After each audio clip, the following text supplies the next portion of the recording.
Voilà, le bulletin d'information Fatick que nous démarrons avec cette bonne nouvelle, la maison de la presse qui portera le nom de Babacar Touré. Une annonce du président de la République, c'était hier à Ngaparo pour présenter ses condoléances à la famille du défunt fondateur du groupe Sud Communication.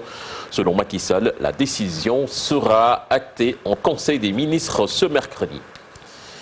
Les voyageurs de la Casamance qui passent par la région de Tambacounda vivent un véritable calvaire à cause de la fermeture du pont de Farafenni. En effet, les prix sont passés du simple au double. Parfois, ils sont même obligés de passer plus de 24 heures sur la route. On voit cela dans cet élément signé Pape Faraning et Diafaraba. La fermeture du pont de Farafenni a bien des répercussions sur le trajet Dakar-Ziguinchor, Dakar-Tamba au garage Bignona. Le décor renseigne sur les difficultés, bus plein à craquer, une température chaude à l'intérieur de l'autocar à cette période de Tabaski. C'est alarmant et difficile pour le moment. Oui, ça prend beaucoup de temps, peut-être 24 heures on peut dire. Parce que pareille heure demain, pareille heure, on ne pourrait pas arriver chez nous. Pareille heure demain. Il faut calculer 16h, 17h, 18h. C'est difficile, épuisant. C'est très difficile à l'intérieur du bus à cause de la distance. Nous vivons le calvaire. Avec la chaleur sur la route et la distance, c'est plus qu'éprouvant. Le voyage est épuisant. Plus de 24 heures de route, un vrai supplice. Les voyageurs souhaitent la réouverture du pont de Farafenni. Je veux la réouverture des frontières comme tout le monde, qu'on puisse aller librement chez nous, fêter la fête et revenir. Vraiment, nous sollicitons la réouverture du pont de Farafenni dans les meilleurs délais. Depuis lors, les autorités avaient l'obligation de rouvrir le pont pour faciliter le voyage. Les prix sont passés du simple au double à cause de ce détour. Le prix des tickets de voyage est à 11 000 francs. Et avant la Tabaski, nous payons 5 000 jusqu'à 6 000 même. Mais actuellement, c'est très cher. Malgré la fatigue et la distance, ces voyageurs sont déterminés à rallier leur village natal pour fêter la Tabaski avec leur famille. Toutefois, ils espèrent une solution entre le Sénégal et la Gambie pour la réouverture imminente du pont qui relie les deux pays. Pendant ce temps, les commerçants de Sandaga réclament leur contrat de retour avant la démolition du site prévu ce dimanche 2 août. Les occupants du marché historique de Sandaga sont donc prêts à quitter les lieux, mais exigent de l'État d'honorer des engagements pour accompagner les commerçants. Là-dessus, je vous propose de suivre ce reportage signé Mohamed Samba et Youssou Baro. Partie du marché Sandaga dont sa démolition fait l'objet d'une controverse. Ces commerçants disent avoir reçu une sommation pour libérer cet espace situé sur la gauche de l'avenue Émile Badiane au moment où ils s'y attendaient le moins. Ce qui concerne l'avenue Émile Badiane gauche, parce que nous pensons que cette zone n'est nullement impactée par la réhabilitation du marché Sandaga. L'autorité avait pris l'engagement de nous faire des contrats de retour, des engagements de retour, si la réhabilitation du marché Sandaga était terminée. Mais jusqu'à présent, ces contrats tardent à venir. La majeure partie d'entre eux vont passer la Tabaski à l'intérieur du pays. Le risque de se retrouver avec des marchandises saccagées est manifeste. Le porte-parole de And Taxawu Sandaga appelle à plus de responsabilité. La sécurité des marchandises, c'est l'État qui le garantit. Nous allons laisser les marchandises ici. Si l'État décide de détruire les marchandises de rases de cantine, c'est de leur responsabilité. L'essentiel, ce que nous demandons, c'est des modalités de faisabilité. Obligés de quitter les lieux avant la Tabaski, les occupants de Sandaga jugent inopportun le délai fixé par les autorités pour démolir le site. En cette période, les commerçants se concentrent sur la vente. Ils n'ont pas de temps pour se concentrer sur un déménagement. Donc nous pensons que 2 jours après la Tabaski, on peut ouvrir des pourparlers pour négocier avec les autorités étatiques et pour partir dans de meilleures conditions. L'essentiel, le fait des parties est déjà acté et nous comptons respecter nos engagements. La démolition du marché Sandaga, notamment le centre commercial totalement ruiné par l'incendie du 25 octobre 2013, se heurte à des désaccords entre les commerçants et l'autorité étatique. Le préfet de Dakar, à travers un communiqué rendu public ce lundi 27 juillet, invite les occupants de Sandaga à regagner le site de recasement des champs des courses avant la date du dimanche 2 août 2020. Et puis le départ de Felwine Sarr dans une université nord-américaine rouvre le débat sur la fuite des cerveaux. À Saint-Louis, des enseignants et chercheurs demandent de bonnes conditions, avec surtout une bonne articulation de la politique de recherche. On voit cela dans cet envoi signé Ousseynou Diop et Habib Seck. Le professeur Felwine Sarr quitte l'université Gaston Berger de Saint-Louis et va poursuivre sa carrière d'enseignant-chercheur à l'université américaine de Duke aux États-Unis. Son départ relance le débat sur la fuite des cerveaux. Pour Jean Diatta, spécialiste en communication à l'université Gaston Berger de Saint-Louis, la lecture est simple. La situation des universités sénégalaises, avec leur lot de problèmes, fait fuir les intellectuels. Donc aujourd'hui, il a écrit sur sa page Facebook qu'il va se consacrer à des études sur l'humanité, sur l'Africain, sur son combat de tous les jours, la décolonisation des esprits africains. Alors, c'est un combat qu'il va mener une fois aux États-Unis parce qu'il aura les moyens. Moi, je pense qu'il aura les moyens de pouvoir mener ces combats, d'autant plus qu'il dit qu'il va les mener sur le sol africain. Ces départs d'intellectuels sénégalais suscitent beaucoup de commentaires, mais les explications sont parfois logiques. Vous savez, depuis quelques années, les universités sénégalaises sont tombées dans une certaine routine.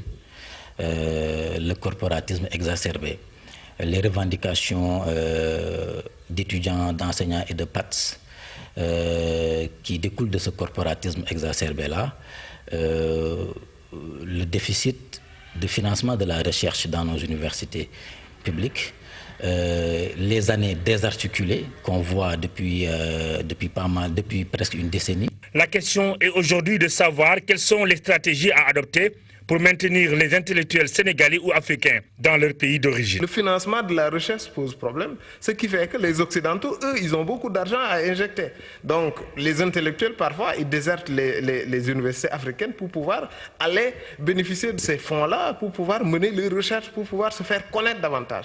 Mais connaissant la dimension panafricaniste de Felwine Sarr, nous savons qu'il va en Occident, non pas pour couper les ponts avec le Sénégal, mais c'est pour continuer à servir le Sénégal et surtout à servir la... Et la motivation d'un enseignant-chercheur, ce n'est pas seulement dans le traitement salarial ou bien dans les revenus, dans ses revenus, mais c'est aussi dans un environnement de travail et un cadre de recherche et le fait que l'État prenne la recherche comme priorité.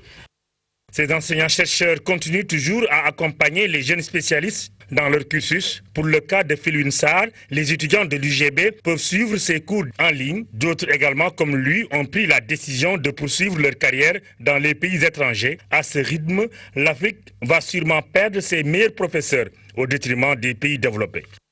Là, merci à vous, Ousseynou Diop, pour cet élément. Alors, Chérif Dia, quand même, c'est une histoire qui revient encore...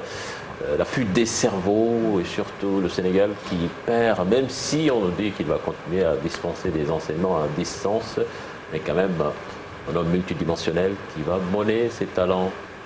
Bon, je ne sais pas si même je dois utiliser ce mot monnayer, mais quand même c'est une perte. Oui, c'est une perte. Ousseynou l'a bien dit dans sa chute.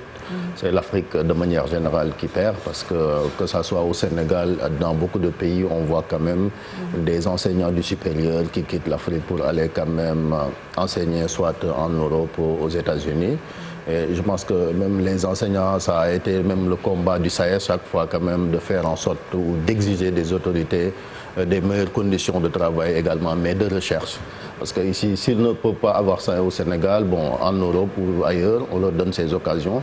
Et je pense qu'ils partent un homme comme Felwine Sarr, quand même, comme tu l'as dit, multidimensionnel, homme de culture. Excellent. Il est également économiste, philosophe, qui a beaucoup apporté quand même à l'université grâce à son influence. On l'a vu en Europe. Cette semaine même, Jeune Afrique l'a classé parmi les 100 personnalités les plus influentes d'Afrique. Il fait même partie de ces 5 Sénégalais et je pense que c'est une grosse perte, comme tu l'as dit, même si on dit qu'il va poursuivre ses enseignements à distance. Je pense que sa présence apporterait beaucoup de choses à l'université Gaston Berger de Saint-Louis. nous qui sommes aussi des mélomanes, hein, ces concerts vont nous manquer, surtout au centre culturel français. On a l'occasion quand même de l'écouter. Un grand musicien aussi, le professeur Felwine Sarr. Et surtout donc les pays occidentaux quand même, qui apprécient eh bien, et qui savent reconnaître l'importance de l'éducation, et quand ils voient ce genre de pépites, ils ne se privent pas. Vous l'avez dit, nos chercheurs, en tout cas, c'est une grosse perte pour l'UGB, même si, rappelons-le, il va continuer ses cours, mais quand même un Felwine Sarr au sein de l'université Gaston Berger, c'est un plus pour le temple du savoir. Voilà, merci à vous Fatih Dieng. Nous continuons sur le bulletin d'information avec la distribution de l'argent à propos de la répartition des fonds Covid-19 mal appréciés au niveau d'une frange de l'association donc de Arcos Sénégal qui accuse Pape Faye et sa direction de n'avoir distribué que 19 millions sur les 60 millions dégagés par le ministère de la Culture. Pape Faye rejette les accusations et parle de diffamation grave. Il faisait face à la presse. Je vous propose d'écouter des propos recueillis par Youssou Baro. Alors ces jeunes-là ont fait de sortie en disant que l'ARCO aurait distribué que 19 millions en lieu et place des 60 millions de francs CFA et que les 41 millions ont été subtilisés ou utilisés à d'autres fins. Ce qui est grave, des diffamations extrêmement graves, puisque nous avons ici tous les dossiers, les papiers comptables entre les mains du trésorier général. Nous, quand on travaillait, ils étaient là en train de dormir. Et pour rappel, cet argent-là était destiné à, justement, un projet. C'est par la suite qu'avec les ministres, on a trouvé la bonne formule. La répartition s'est passée dans les règles de l'art et dans la plus grande transparence. Tous autant qu'ils sont là. Vous pouvez leur tendre les micros si vous voulez après cette rencontre-là. Il n'y en a pas un seul président dans tout le Sénégal qui dit le contraire. Ils sont tous unanimes. On peut même faire écouter les audios. Donc sur ce plan-là, nous sommes tranquilles. Et puis retenez que la SODAV de son côté a démarré le paiement du fonds Force Covid-19 destiné aux artistes. Ils sont au nombre de 7902 et chacun va recevoir 126 000 francs CFA. L'actualité internationale à présent avec le Premier ministre malien Boubou Cissé qui a lancé ce mardi un appel aux dirigeants du mouvement d'opposition M5 RFP pour qu'il intègre un gouvernement d'union nationale où ils sont attendus et même fortement désirés pour contribuer à résoudre la crise sociopolitique qui ébranle le pays depuis le mois de juin dernier. On voit cela dans ce récit signé Pape Faragni. Les membres du nouveau gouvernement restreint formé se sont réunis ce mardi à la primature. Devant la presse, le Premier ministre malien a fixé l'objectif de son équipe. La valeur ajoutée de cet exécutif restreint est de pouvoir renégocier dans les meilleurs délais la sortie de crise. L'équipe n'est pas encore complète. Elle le sera bientôt, a poursuivi le Premier ministre Boubou Cissé. Veut faire sauter les digues politiques et voir dans le gouvernement, à côté de la majorité de l'opposition réunie au sein du mouvement 5 juin. Pour y parvenir, il lui tend la main. Le Premier ministre s'est ensuite rendu, c'est l'imam Diko, figure de proue de la contestation. Boubou Cissé, le chef du gouvernement, lui a demandé de s'impliquer pour que les acteurs du M5 RFP acceptent la main tendue du chef de l'État en rejoignant le gouvernement d'union nationale, en privilégiant le dialogue comme solution incontournable de sortie de crise. Boubou Cissé sait bien que l'opposition a des revendications. C'est pourquoi il fait une nouvelle offre de dialogue. Quand on lit entre les lignes, on peut estimer qu'il laisse entendre que malgré les décisions prises par le dernier sommet extraordinaire de la CEDEAO, il est possible entre Maliens d'approfondir les voies et moyens de sortie de crise. Le mouvement du 5 juin, Rassemblement des forces patriotiques, a reporté pour des raisons stratégiques à ce mercredi une conférence de presse qu'elle devait tenir ce mardi. Nous restons toujours au Mali avec cette collision entre un minibus et un poids lourd qui a fait 22 morts et 21 blessés. L'accident s'est produit ce mardi entre Kangaba et Bankoumana sur la route nationale qui relie Bamako à la Guinée. Puis cela se passe aux États-Unis. C'est une téléspectatrice qui détecte en direct un cancer d'une journaliste basée en Floride. Elle l'a prévenu par email et suite à des examens médicaux, il s'est avéré qu'elle avait raison. Donc, chers amis, sachez que certains téléspectateurs ont l'œil de lynx. Faites attention. Elle est quoi, un médecin? Non. En la regardant, elle s'est rendue compte qu'elle avait une bosse à la gorge. Et elle l'a prévenue par mail, madame, s'il vous plaît, oui, vous dépistez, vous avez un cancer. Il s'est avéré que c'était vrai. Et la fille en question, elle aussi, est malade du cancer. Peut-être que c'est par expérience qu'elle a détecté cela. En tout cas, le cancer qui fait quand même beaucoup de ravages. Hein. Tout le monde pensait à tous ceux qui en souffrent. Et d'ailleurs, la journaliste après a lancé un appel aux femmes en particulier de se dépister très tôt. Parce que c'est compliqué quand même. Concernant surtout le Sénégal, hein, parce qu'on parle de Covid, mais à côté aussi, il y a ces maladies chroniques qui continuent quand même à faire beaucoup de dégâts. Et il y a lieu, comme vous l'avez dit, de sensibiliser les gens à aller se faire dépister. Le cancer, une maladie coûteuse et qui tue énormément de personnes, particulièrement les femmes ici au Sénégal. Merci beaucoup, Cheikh Tidiane. Juste une toute dernière nouvelle que j'avais oubliée concernant la Côte d'Ivoire avec Alassane Ouattara, candidat à sa propre succession. On en saura sans doute davantage, il y a point d'interrogation barré. On en saura davantage ce mercredi avec l'annonce de cette réunion décidée in extremis ce mardi. Les cadres du parti donc vont se prononcer. La tendance donc d'une troisième candidature de Ouattara est forte selon les observateurs. Notre spécialiste Barkaba va nous en dire un peu plus sur cette affaire. Merci beaucoup, Cheikh Tidiane Diao, pour cette première tasse d'actu bien digérée, une première tasse d'actu que vous nous avez servi tout seul. Rappelons que Modou Fall aujourd'hui a pris la tangente. En tout cas, Modou, on t'a à l'œil, fait attention. Merci beaucoup pour cette première tasse. Beaucoup de demandes d'explications après la Tabaski. Hein. C'est clair. C'est pas seulement Modou, Lamine hein, et nos gars de Allo Présidence. Il se fera, en tout cas. Merci beaucoup, Cheikh Tidiane. La revue des titres est ici tout de suite.